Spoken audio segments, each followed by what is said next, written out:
Hi guys, welcome or welcome back to my channel. In today's video, I'm going to be cash stuffing very late for the first week of August. Today we're going to be cash stuffing £490, I think. This is slightly higher because I've got £50 from my parents for birthday money. So it was my birthday last Friday.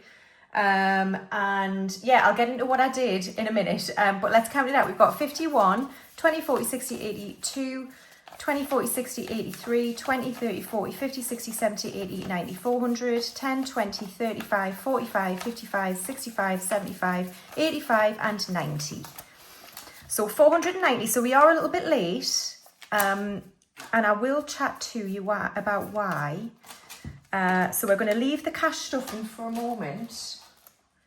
And we're going to have a conversation. This requires wine. Because I have a confession to make, guys. And yeah, I've been thinking about how to explain this, and you'll understand why when I get to the punchline or when I get to the point. So cheers, everyone. Happy birthday to me for last week. Now then, in this video, I'm going to explain that, one, I've been on a secret trip, and two, I don't have any emergency fund or savings anymore. And the reason being is because I went on this trip. Now then, let's try and explain it. So I kept this trip to myself because I didn't think it was going to happen. So I've been wanting to go to this particular place for a number of years. However, it's a very tricky place to go to, especially right now. And when I first got the idea to go for my birthday, one, I was going to go on my own. I didn't think anybody would come with me. Two, I don't talk about what I do for work, but I did not think work would allow me to go. And three, it's not exactly safe. So I'm going to talk first about why I wanted to go to this place. And then I'll tell you the sort of rigmarole as to getting there. Now, when I first got the idea, probably back in April, I started making some inquiries with work. Now, the reason I wanted to go, it's very personal. It's very, very personal. When I tell you where it is, a lot of you might be very angry with me. A lot of you might unsubscribe, and that's totally fine. I would completely understand. And what I will say is the reason I went here is not about what's going on right now. It's very personal to me. So some of you know I was raised Catholic. I have been on a journey of trying to understand what faith means to me and whether or not I believe it. And when you're raised in a certain way, and I was raised Catholic, I was at church every single week. I did my first communion, I did my confirmation. I had to do confession when I was like 5 or something in preparation. All of if you're Christian or Catholic, you'll understand. And I was made to go to church every single week until I was an adult, and then I could make my own decisions. And I kind of went away from the church until quite recently when I've started going back. Now, in that time, I've discovered people like Christopher Hitchens, Sam Harris, people like, who's the biologist? Richard Dawkins, the 4 horsemen of the atheist apocalypse, if you like. And with having a scientific mind, I have kind of tried to understand what does faith mean to me? Do I believe it or not? And when I've been on my travels, we always go into churches, always, or in mosques, or I haven't been in a synagogue until very recently. And it always made me think, I'd love to go to the place it all started, right? I want to go on that journey to understand what do these places mean to me, places that I've learned about when I was a child. How do I experience that? So you probably guessed that the place that I've just been to, which is very controversial and very difficult to go to, was Israel.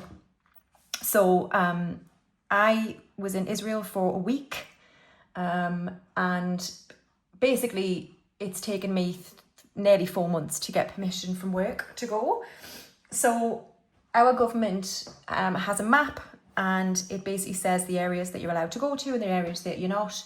So everything was more or less planned out, and then there was an escalation, as you probably know, with Iran, and I'm not going to talk about who's at fault. That's not the purpose of my trip, and it's not the purpose of this explanation. You will have your own views.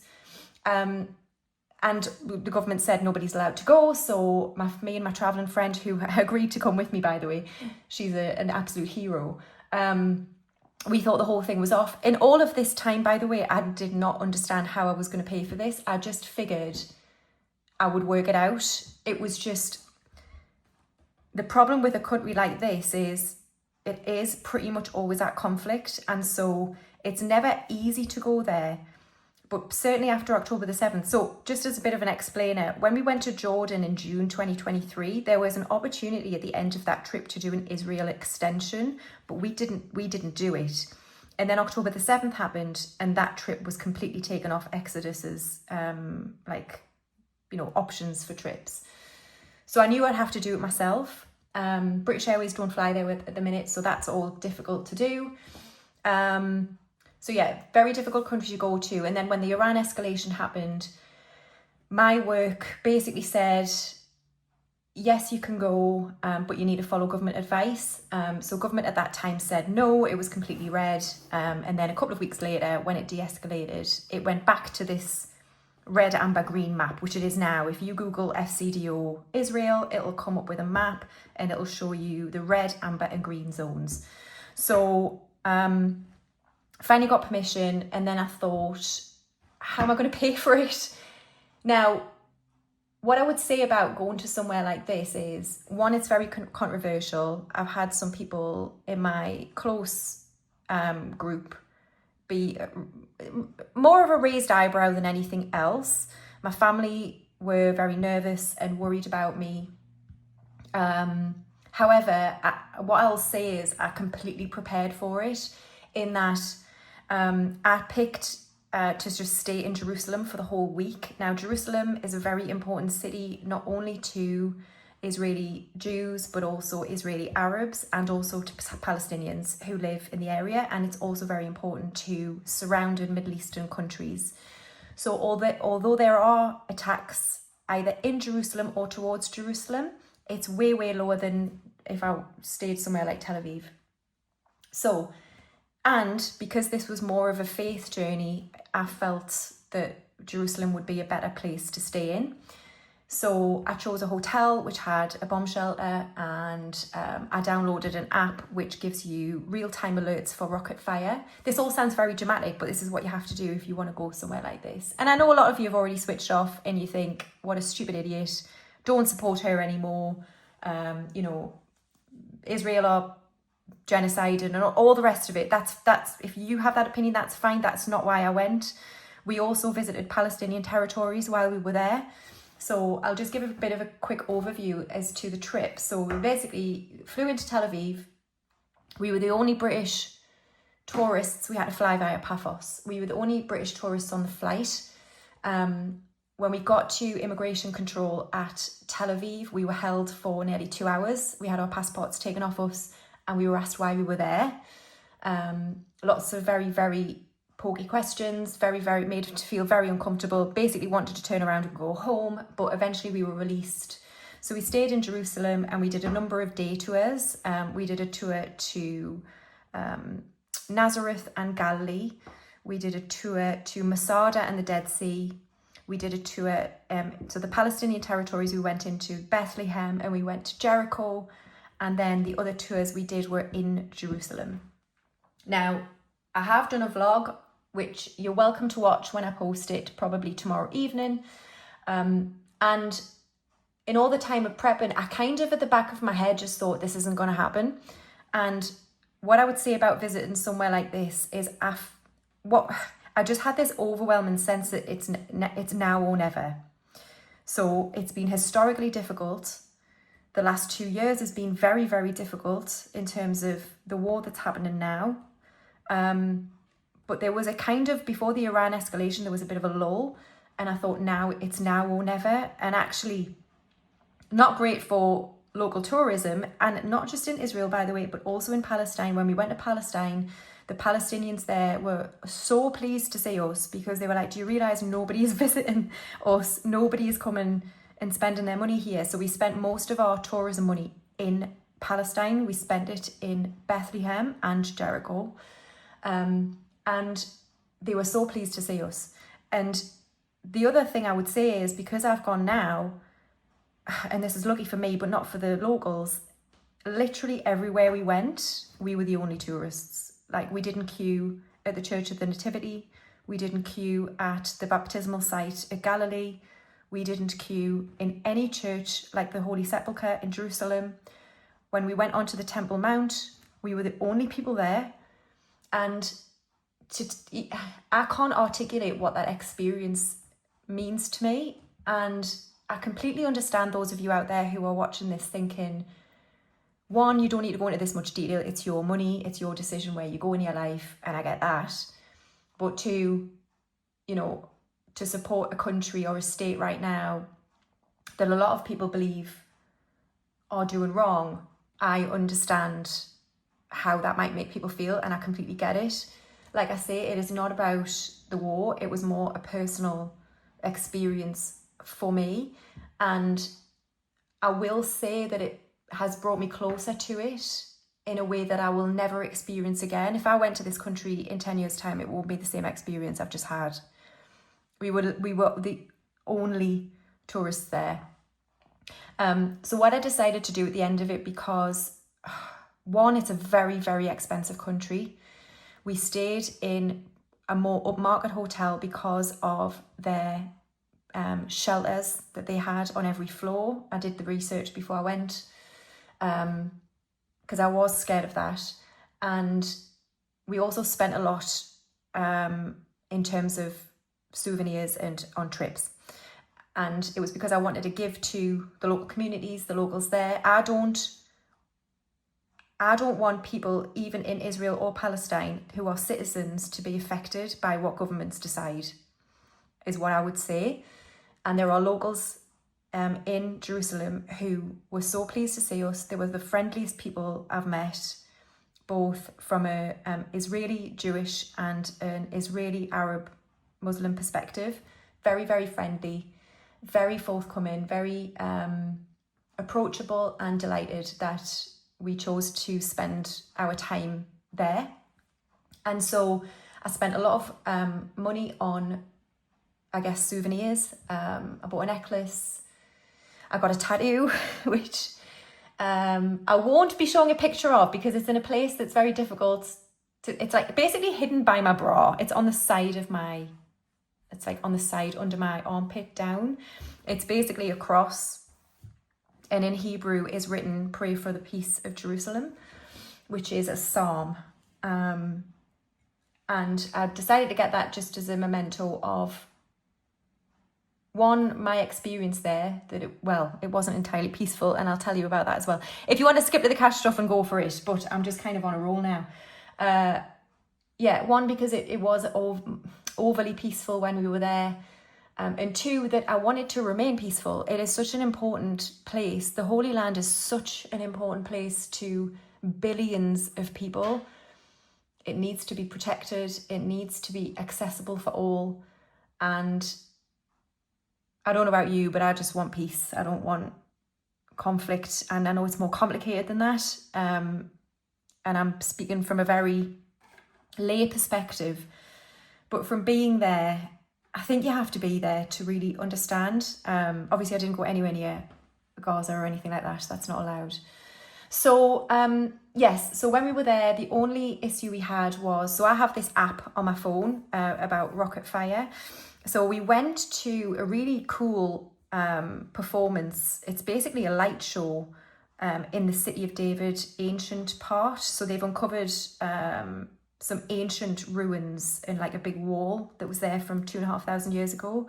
And so now what they do is they project a light show onto the wall. So you're sat outside in like a bit of an amphitheatre thing. And they project this light show. So me and my friend had headphones because it was all in bloody Hebrew and we couldn't understand a word of it. But the headphones weren't working. So I took them off. And then weirdly, about 2-3 minutes later, I put them back on. I was like, oh, they're working, put them back on. And that cancels out all the other noise. And then my phone buzzed on my lap, and it basically, the way the Rocket Alert app works is they've identified a rocket coming in, and what they'll do is they'll say, these are the areas we think it's going to target. And at the top of, so it'll be like town, city, town. At the top of the list, they'll put where they think it's heading towards more accurately. And at the top of the list, it said Jerusalem Central. And we were sat outside in this amphitheatre with the only exit was like a narrow staircase. So I kind of looked at this alert and I was like, oh no. Didn't really think anything of it because these alerts happen all the time. So anyway, I started watching the show again, and then the show cut out completely, took my headphones off, and a guy was on the microphone speaking in Hebrew. It later transpired he was saying, there's no time, just stay where you are. So I was like, oh no. And then I noticed people looking up into the sky, and we saw what looked to be 6 rockets flying overhead. And that's a very, very surreal experience. So we seen these rockets flying overhead. We later, so they were in the sky for about 30 seconds. And what we later figured out, or what we had discovered from reading the news, was that basically it was a missile from Yemen. It was a Houthi missile from Yemen. But what we were looking at was that it had been intercepted by the IDF. And so what we were looking at was like the aftermath. It had split into 6. And then they kind of fizzle out in the sky. So I didn't think I'd see anything like that, but we did. And then we had one other rocket alert when we were at a restaurant where the sirens were blazing and we had to go to a shelter. But that was it. So how did I pay for it? Well, so as I say, hotel was expensive. Flights on the way back, we were completely messed around. We had to book like one flight and then get our bags, recheck in, get another flight. So that was via Paphos on the way in. On the way out, we were going via Berlin. But the first flight emailed us the night before and said, oh, the flight time is now 4 hours later. So tough. So we could not get our Berlin flight. So we had to cancel that complete itinerary and book a complete new set of flights home. Otherwise we would have been stuck. And our visa ran out. They only gave us a visa for 7 days as the time we were there. They were very nervous about British tourists being there for some reason. So that cost another 400 quid or something. So what I've decided to do, and I understand that a lot of people will disagree with what I've just done.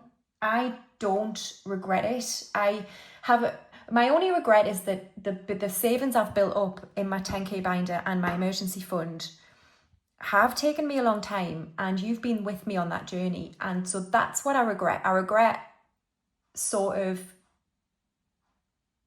making you watch that for like 3 years and then just spending it in one go. I do understand that. However, rather than go into more debt, which was the other option, I feel like this is probably a better way of doing it. So what I've done is I've used the money in both of those accounts. There was a bit left over. So what I've also done is because my other friends who I'm traveling with, I've booked my flight for the next trip in 2026 because I don't want that to increase, and we're going in early May. So I don't want that flight price to continue to rise. So I've paid for like half of my flight out of this money as well. So my 10k binder and my emergency fund are gone. And like I say, it's a very long explainer and you're probably bored. You're bored to tears, and that's fair. But I wanted to give it the time to explain. And like I say, it won't matter how I describe what I've just done. I know a lot of you will disagree with it and just never watch me again. And I can't argue with you. Honestly, I can't argue with you if you are very staunch, either pro-Palestine or you're very staunch against the Israeli state, then I'm going to get that. I get it. Israel, unfortunately, have the rights and access to most of the Holy Land, which is important to Christians. And they allow us to travel there and they allow us to visit them. And the Palestinians have access to Bethlehem and Jericho, and they allow us to travel and they allow us access to those sites. So, no matter who is in control, I was able to do that and I don't regret it. And we're going to build things back up. 2026 is not going to be a very travelly year because I physically can't do it, guys. I have gone way beyond my means this year, and I recognise that. I completely recognise that. Kind of going against the ethos of the budgeting method in some ways. I mean, to be fair, I had the money now to pay for this, so I've not gone into debt for it, but I recognise that I've completely demolished any progress I've made for long-term savings. So we're going to start again, and we're going to try and build this back up. And I hope some of you are still going to be with me while we do that. But please, if you're in two minds about why I've just gone and done what I've done, please take the time to watch my vlog tomorrow and tell me what you think at the end of it. This is through a lens of faith and discovery, and that's it. And so, yeah, let's get on with the cash stuff. Okay, so we're going to start by seeing what I have left over. I've got no idea what's going on. I got back yesterday at 5 a.m. So I'm still a bit groggy, but we shall do our best. So in pounds, we've got 1, 2, 3, 4. I know there's funny ones in here. I'll put that to one side. 4, 5, 6, I've got that one. 7, 8, I've got that one. So 1, 2, 3, 4, 5, 6, 7, 8, 9. Oops. 11. 2, 4, 6, 8, 9, 10. Yeah, so we've got £11 for holy guacamole. This one I don't have. I noticed it in the shop. It's a Darwin one. So you've got Charles Darwin and you've got a monkey. So I'm going to put that one to one side because that's cool. And then we've got 2 50s. I've also got this 50, which is the Shakespeare one, I think. And we got some change for you because you're empty, son. And I abandoned you again, and I'm sorry. Right, we've got 3 5s for the £5 challenge. And then I think that's it. So, stuffing for the next few days. We've got groceries for 50. I know I'm behind again, but I'm gonna cash stuff again Friday or Saturday. And I'm probably going to release binders either tonight or tomorrow night. It's probably going to be tomorrow night, actually. So, which will be Wednesday the 6th, if you're interested in binders. Nails is going to get 10.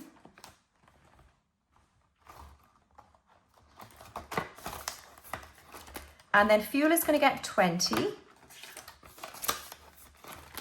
Household is going to get 5. So 10, 15, 25, 35 in household. That's building up again. And then spending will do the primary challenge. So 20, 30, £5. So let's roll the dice and see how much is going to go towards primary. Another 15. Honestly, what the hell? All right. So another 15 into primary. So we've now got 350 in the bank, 360, 365 in primary. So a lot of this money, when it's finished, will probably go to help reimburse my dwindled money. I don't regret it, guys. I don't. Wait, spending. I nearly did the whole infinity challenge there. Oh, I really want to go back to infinity. We'll get there. All right, lovely. That's the envelopes restuffed already. And then next up, we've got the essentials binder, starting with home and garden.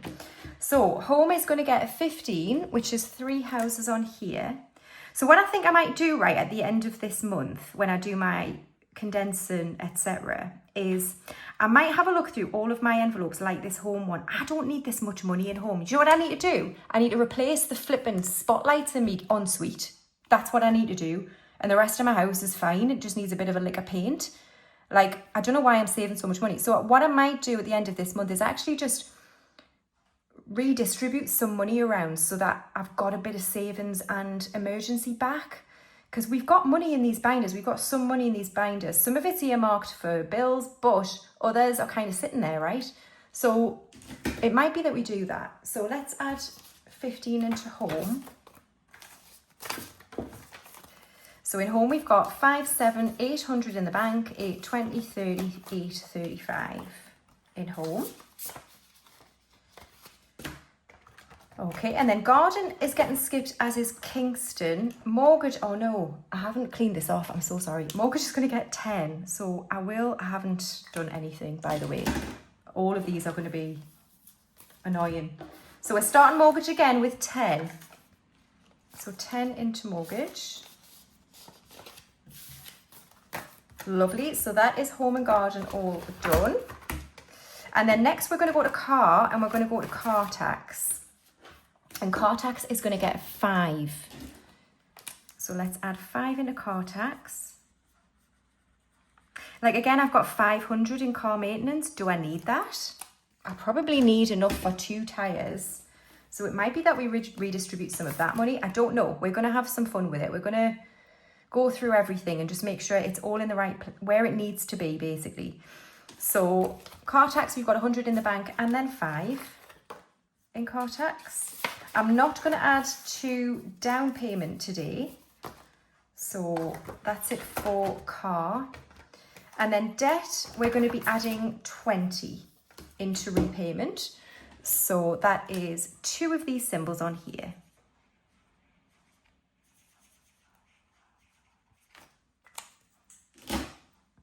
All right, lovely. So 20 into repayment for debt. Awesome. So I think, yes, that is it for the essentials binder. So cheers. Are you disowning me? I would understand, you know, I would. Yeah, I would understand. Right. Okay, next up we've got my binder, starting with Hair and Beauty, which is going to get 20. So we've got 150 in the bank, 170. You know, the people I've spoken to have said they admire me for going because it is very dangerous. I think most people look at me like I'm flipping mental. And I am a bit mental. But I just don't know what that place will be like in like 5 years. I don't know whether we'll be able to go. I've got no idea. So I just took the opportunity. Right, Major Beauty is going to get 5. So we've got 20, 35 in Major Beauty. Lovely. Skincare is going to get 5. So we've got 100 in the bank and then 5. Clothing is going to get 10. So we have 30 in clothing. And then looks is going to get 5. So we have 25 in looks. Health and wellness is going to get 5. So we have 100 in the bank, 20, 35 in health and wellness. Books is getting skipped. Social is going to get 5. So we've got 25 in social. Fun is getting skipped. Gifts is getting skipped, and tech is getting 5. So we have 25 in tech. All right, next up we've got birthdays. And Ginny is fully funded with 60, and we're working on my dad, who is going to get 20. So he now has 40. I'll probably save 100 again for him. So that is birthdays done. And then we're going to do travel. So we are still working on East Africa, and I'm going to be adding 150 today. So we're finishing the tracker, but like I said, I wanted to save a little bit more because of the vaccines and like excursions and things. So we are continuing to save. So deposit is paid. Flights are paid, Exodus is paid, spending money has 1,000, miscellaneous has, oh no, is it 350? I can't remember. Clothes has 50, which is where I'm adding the 150. So 100, 20, 40 and 50. So we have 51, 50, 70, 90, 200. Clothes is fully funded. I'm not going to spend any more on clothes. All I need really is like some hiking trousers, some long sleeved things for when we do the gorilla hunt. I don't really have an outfit for that. But the rest of it is more safari stuff. So I can just wear shorts and a vest top, and I've got tons of that. So really and I've got hiking boots. So I think I want some leg, like gaiters, for like the what are them things that suck your blood? What are they called? Like I can't remember what they're called. Flipping heck. Leeches for them. Long sleeves for the mozzies, obviously. I'm going to buy a cap. I've got a rucksack. I need a sleeping bag and a pillow. And that's it, really. So that's it done. So I just need some airport money, 200 quid for airport. Lovely. So that is it for travel. And now we have challenges. I can't bring myself to do anything with a 10K right now because I need to basically take everything out of it and clean it. So guys, just bear with me with a 10K. We will get to it. But right now, I kind of do it. So we're going to go straight to Hallows. And we're going to give it 15. So, and once again, so 1, 2, 3 for Hallows. And we're going to give 15. Lovely, so that's Hallows done. And then Christmas is next, and we're going to be doing 30. So we'll do a 20 and 10. So let's do a 20 here and a 10 here. So we'll find the 10 first. Here we go. So 10 into here, and then the next 20 will be quite far back because we're doing well on the 20s. 20 into that. So we're looking good for getting this done by the end of October, which is my goal. So that is Christmas. And then we'll do the rest of my challenges in here, starting with buffer, which is going to get 15 as well. So we'll do another 15 on here. Oops. So in buffer, we've got 350 in the bank, 365 in build a buffer. And then, oh no, honestly, I'm sorry. I've literally just got back, right? So trip is going to get 30. So 10, 20, 30. So 30 into trip. So this will be helping either towards Uganda, or if it's not done in time, it'll go towards the next trip. So that's that. And then we've got the £5 challenge, which is getting 3 this week. Blimey, that's not usual. So let's see how we're doing. We're nowhere near last year. We're like really far down on last year, but that's okay. So that's how we're looking for the £5 challenge. Fabulous. Right, and then, so Pixel Perfect was, oh, I've done this wrong way around, 2, 4, 5, 11. So £11 are going in.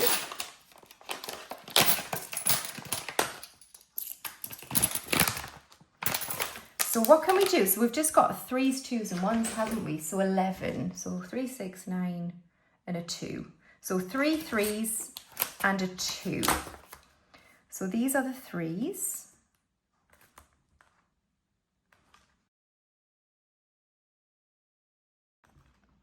Awesome. Cracking.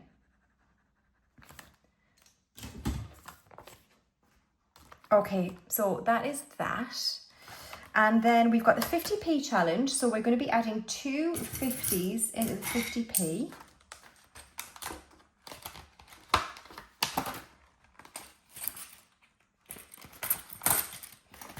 Great, so let's colour in 2 50s. 1 and 2. And then Errol, I know you're empty. You're empty. You've been fasting. You're not happy with me. So we've got 27, 69, Errol. 69.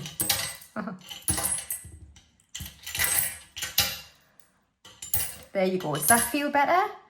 So 69. So we can do the 60 and the 9. Cracking. 60. and the 9. So thank you guys for watching another cash stuffing video. My vlog will be out tomorrow.